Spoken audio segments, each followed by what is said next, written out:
Hello everyone, welcome to JRF Adda. कैसे हैं आप सब लोग? जल्दी से आ जाइए, फटाफट शुरू करते हैं आज का सेशन। मेरा नाम वर्षा गौर है, मैं आपकी पब्लिक एडमिनिस्ट्रेशन के एजुकेटर हूँ। ये मेरा इंट्रोडक्टरी बायो है। एंड डाउनलोड कर लीजिए जेआरएफ अड्डा की एप्लीकेशन अगर आप जुड़ना चाहते हैं हमारे साथ। इंपॉर्टेंट चीज ये है कि पब्लिक एडमिनिस्ट्रेशन का कोर्स जेआरएफ अड्डा एप्लीकेशन पर चलाया जा रहा है। डिटेल्ड में आप इस कोर्स के साथ जुड़ने के लिए UGC NET guidance as well as PhD program के लिए अगर आप मेरे साथ जुड़ना चाहते हैं तो बिल्कुल आप जुड़ सकते हैं। इंपॉर्टेंट चीज ये है, इस तरह बेनिफिट्स आपको इस चैनल पे मिलते हैं। एंड ऑल्सो आपके लिए फुल फ्लेज्डली दिसंबर 2025 यूजीसी नेट को टारगेट करने के लिए क्लासेस चलाई जा रही है। मीनवाइल दिसंबर में ही आपका आरपीएससी का एग्जाम है, विच मीन सोने पर सुहागा, एक पंथ दो काज। तो इसमें आपको डिटेल्ड पब्लिक एडमिनिस्ट्रेशन की तैयारी साइड बाय साइड मिल जाएगी।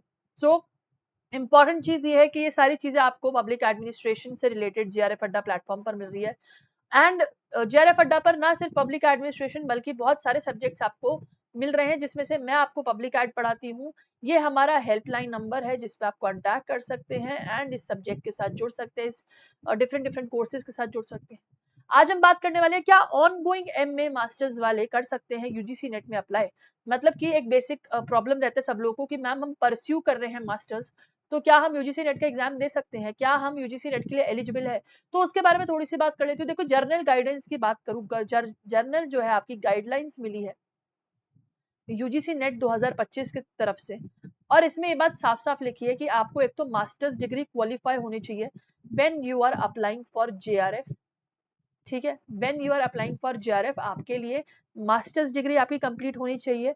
एंड ऑल्सो आप जितने भी सब्जेक्ट्स यहाँ पर बिलोंग करते हैं, आपके social sciences, computer sciences, electronic sciences, आप जो भी आपकी मास्टर्स है वो इसमें कंप्लीट होनी चाहिए with 55% of the marks which is for general category and OBC, SC, ST, your PWD candidates, third category candidates का सिर्फ 50% मार्क्स से आपका क्वालिफाई होना चाहिए मास्टर्स का डिग्री।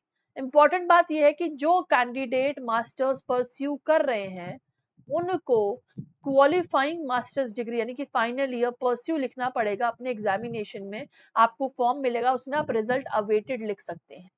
और ये भी बात बोली है कि एग्जामिनेशन अगर डिले हुआ या कुछ भी हुआ तो भी कोई दिक्कत नहीं है। आप अपना जो है एग्जाम, अगर लेट्स से प्रोविजनली आप एलिजिबल हो जाते हैं जेआरएफ एलिजिबिलिटी के लिए, असिस्टेंट प्रोफेसर एलिजिबिलिटी के लिए, और मास्टर्स डिग्री एग्जामिनेशन आपका क्वालिफाई होना चाहिए। यानी सिंपल सी बात बोली है कि अगर आपका मास्टर्स अभी अपियरिंग में है तो आप जेआरएफ और नेट के लिए अप्लाई कर सकते हो, क्योंकि जेआरएफ की 2 साल की वैलिडिटी रहती है। आप 2 साल के अंदर अंदर अपना जेआरएफ अवेल कर सकते हैं। एंड नेट वालों की वैलिडिटी लाइफ टाइम रहती है। तो आप जब तक अपनी मास्टर्स कंप्लीट करेंगे तब तक आपको फायदा मिल जाएगा। लेकिन अगर कोई बिल्कुल ही सेमेस्टर 1 में ऐड हुआ है और वो लोग चाह रहे हैं कि वो जेआरएफ के लिए जाए, तो मैं आपको एक सजेशन दूंगी। देखिए, आप प्रिपेयर करना शुरू कर दीजिए, लेकिन आप जेआरएफ सॉरी मास्टर्स के फर्स्ट सेमेस्टर में कोशिश करिए कि आप इस एग्जामिनेशन को परस्यू ना करें। That's a humble request. वरना मेरा क्या, देखो हम लोग कोर्स बनाते हैं, हम लोग कोर्स आपको अलॉट करते हैं, बट एक बेसिक गाइडेंस है जो आपको मैं प्रोवाइड करना चाहती हूँ ताकि आपका कोई लॉस ना हो। बट इसमें एक थर्ड कैटेगरी है which is the admission to PhD only category. आपकी फर्स्ट कैटेगरी होगी जेआरएफ वाली, आपकी सेकंड कैटेगरी होगी असिस्टेंट प्रोफेसर नेट वाली, थर्ड कैटेगरी होती है पीएचडी ओनली कैटेगरी, जिसकी वैलिडिटी केवल है 1 ईयर।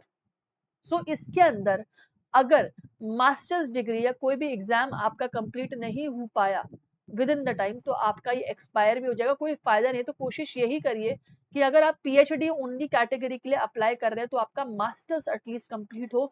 देखिए, रोकेगा कोई नहीं आपको फॉर्म भरने से, लेकिन कोशिश करिए कि आपका मास्टर्स कंप्लीट हो तभी आप इस पीएचडी ओनली कैटेगरी के लिए जाए। ठीक है, क्योंकि कभी कभार क्या होता है कि लोग सिर्फ पीएचडी ही हासिल करना चाह रहे हैं, लोगों को नहीं चाहिए स्टाइपेंड, सिर्फ पीएचडी में एडमिशन लेना है।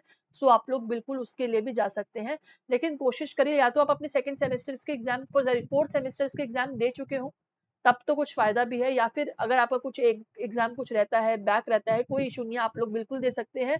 बट कोशिश यही करिए, इसमें साफ साफ लिखा है कि जो कैंडिडेट पीएचडी ओनली के लिए अप्लाई कर रहे हैं, आप लोग को अपनी मास्टर्स की डिग्री कंप्लीट करनी होगी within 1 year from the date of NET result. मतलब नेट रिजल्ट जब आएगा उसके डेट के विद इन 1 ईयर के अंदर आपको अपनी मास्टर्स की डिग्री कंप्लीट करनी होगी। कोशिश यही करना कि कम से कम टाइम में ही हो जाए, 6 महीने या कुछ 5 महीने का ही समय हो, क्योंकि पीएचडी ओनली कैटेगरी की वैलिडिटी केवल 1 साल है।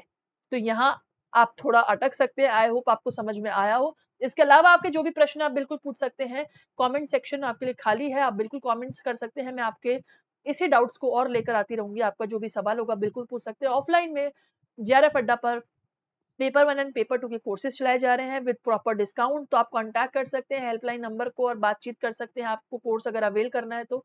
Thank you so much for watching. Public administration की क्लासेस आपके लिए रोज रात को 8 बजे होती है। टेलीग्राम ग्रुप भी हमारा ये रहा जिसको आप ज्वाइन कर सकते हैं। And for more such update stay tune on JRF Adda. Session पसंद आया तो प्लीज लाइक करिएगा। ऑल द बेस्ट, मिलती हूँ आपसे अगले सेशन में। Bye bye, take care, thank you so much for watching.